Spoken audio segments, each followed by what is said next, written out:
Recently, I've had a commission to make a hook rack, so it's got a couple of oak leaves on either end, and then some actually interesting hooks. So I figured I might as well do a video on it to show you the process behind making this hook rack.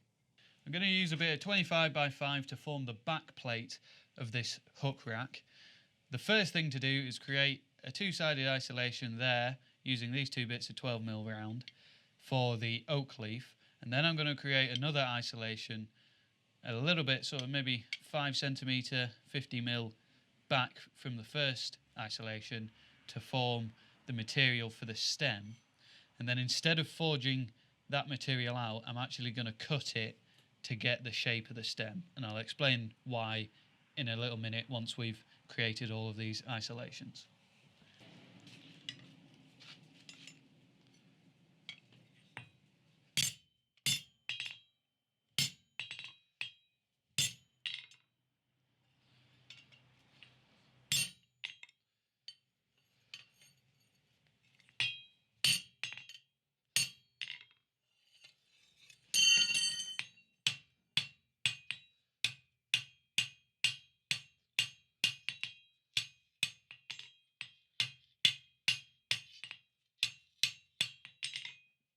You can see the two isolation points there, and so if I were to forge this material here in between down into the stem of this oak leaf, I think I would end up with just way too much material. So I'd end up with too much of a stem, which I don't really want. I want a stem about that long. And if I were to do the isolation points closer together, then it would be really hard to forge that material out into this length, as it's such a small area, and it would be really hard to get the hammerhead in there to forge that material out. So I'm going to cut it. I'm just going to use a hot chisel and take these edges off, and then maybe forge a little bit on an anvil block just to neaten it up.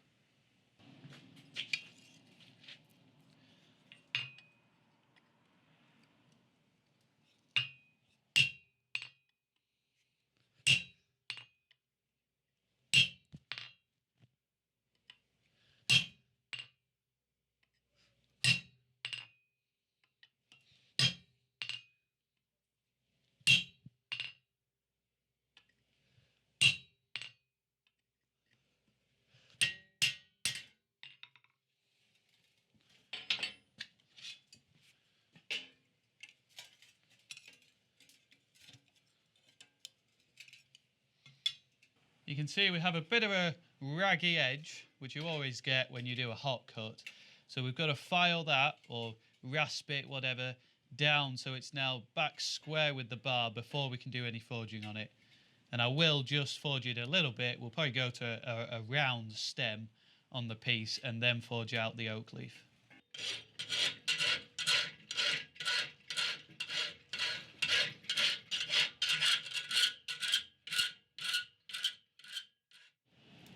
So I can use this anvil block to get in at this material and draw it down to sort of a bit of a round bar.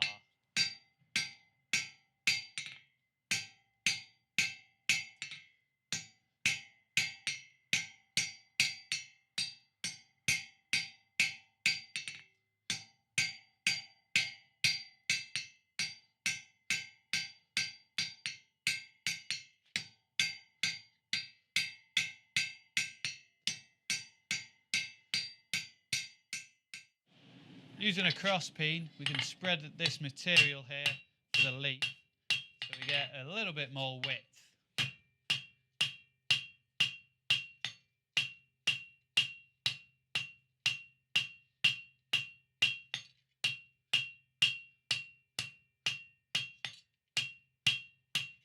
And then clean that up just with a hammer.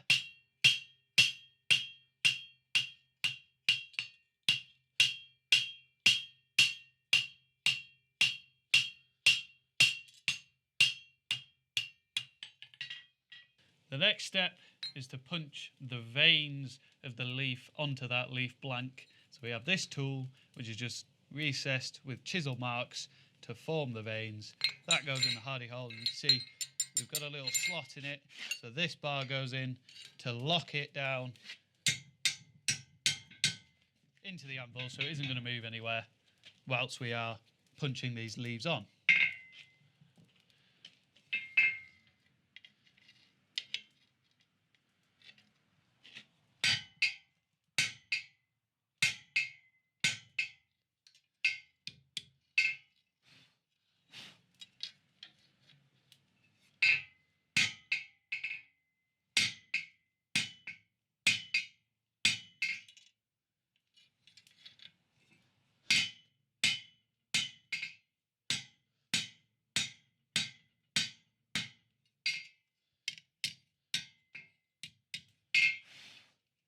There we go, got all those veins on the leaf. We can let this cool down and then cut the shape of the leaf out with an angle grinder.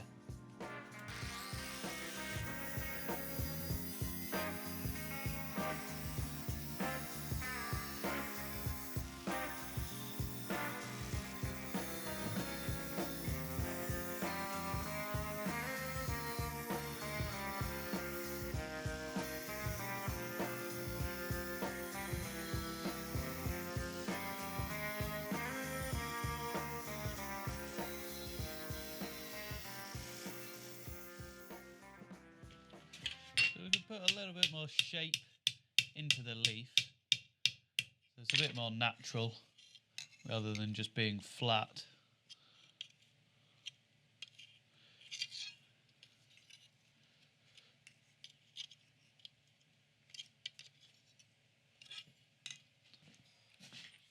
This shape wants to be a bit more fluid, so we'll put a bit of a bend into the leaf, or the stem of the leaf.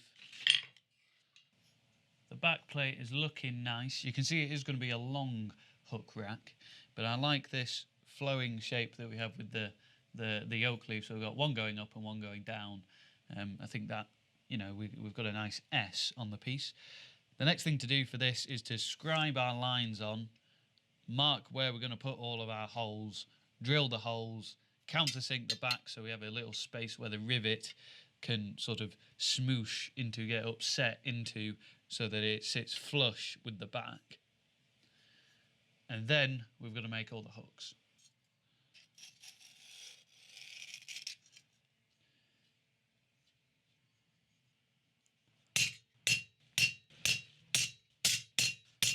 Time to drill all the holes.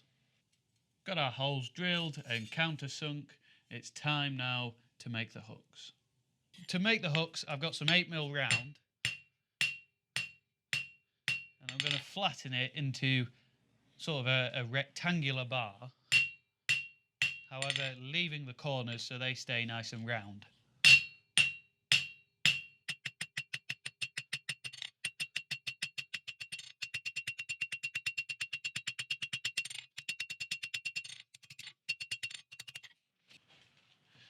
Go over the far edge and just put a little curly Q or scroll, whatever you want to call it, on the end.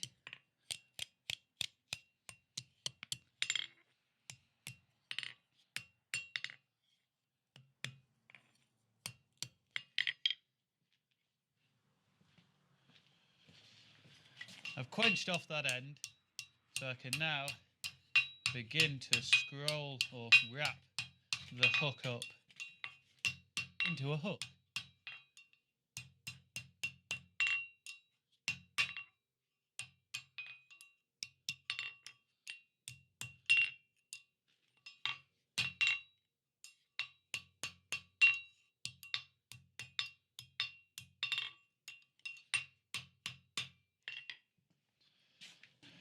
I've now cut it off the bar, flipped it around,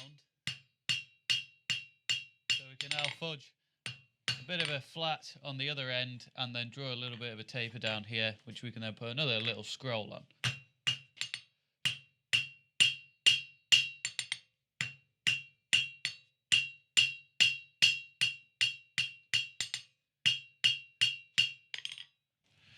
Let's put another little scroll on this end.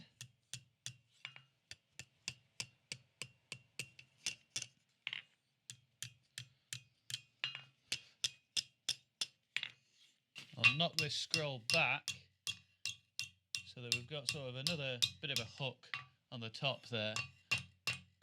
and so we can actually, you know, this will sit flush when it's up against a wall. I've got a ball fuller, and I'm going to use this to create a bit of a countersink on the hook, which is where we can then put our rivet to secure it onto the back plate. So here's our hook. I've drilled a small hole into our little countersink there. It's only 4.5mm, so we're going to be using 4mm rivets. So we've got a little bit of clearance in there just to get the rod in when it's hot, as it will expand when it's hot. But we can get it in there and then rivet those onto the back plate. I've got to do 3 more of these, as there's going to be 4 hooks altogether on the rack itself. 4 hooks done and dusted. Time to rivet these on. So they're going to sit like this. What I've got to do is cut some 4mm bar for the rivets. And so we're going to put the 4mm into there, get the ball fuller which we use to create these countersinks, rivet it over, and the underside will just rivet itself into that countersink, so it'll sit flush with a back plate, so this will sit flush on a wall when we screw it in.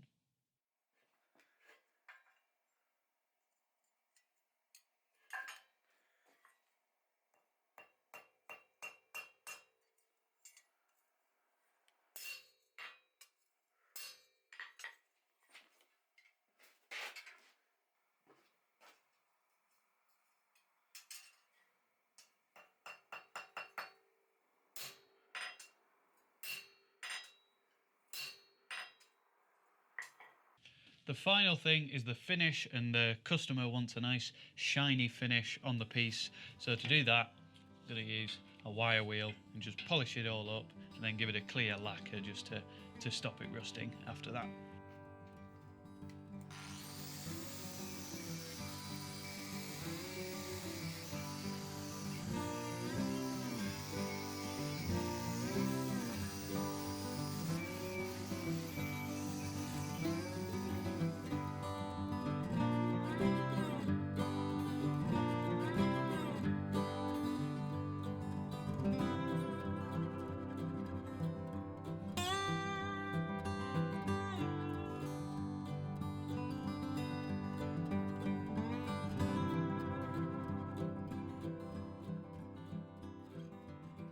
I really like this hook rack. It's sort of a different style to ones that I've done before, as in the hook. You know, I've never made that sort of style of hook with 2 scrolls on it. It's a bit more aesthetically pleasing in a way. It's a bit more flowing in its design rather than it just ending at the rivet point onto the back plate. And also the rivets themselves, I've sort of done those slightly differently with that countersink on both sides, and then smooshing, a technical term, upsetting the rivet into both of those sort of countersinks, so it's flush on both sides. I think it looks really neat, you know, even on the front, you know, with the countersink and then the rivet in it. I think that looks really nice, rather than sort of, you know, the usual just flat head or rounded head rivet. It's something a little bit different, which I'm liking the look of. And of course, there are the oak leaves, a favourite of mine. I do like the realistic oak leaf there, and I'll link some videos about places. I've done loads of videos in more detail on the oak leaves. So that's about it. Thank you for watching the video. I hope you enjoyed it. I'll see you on the next one.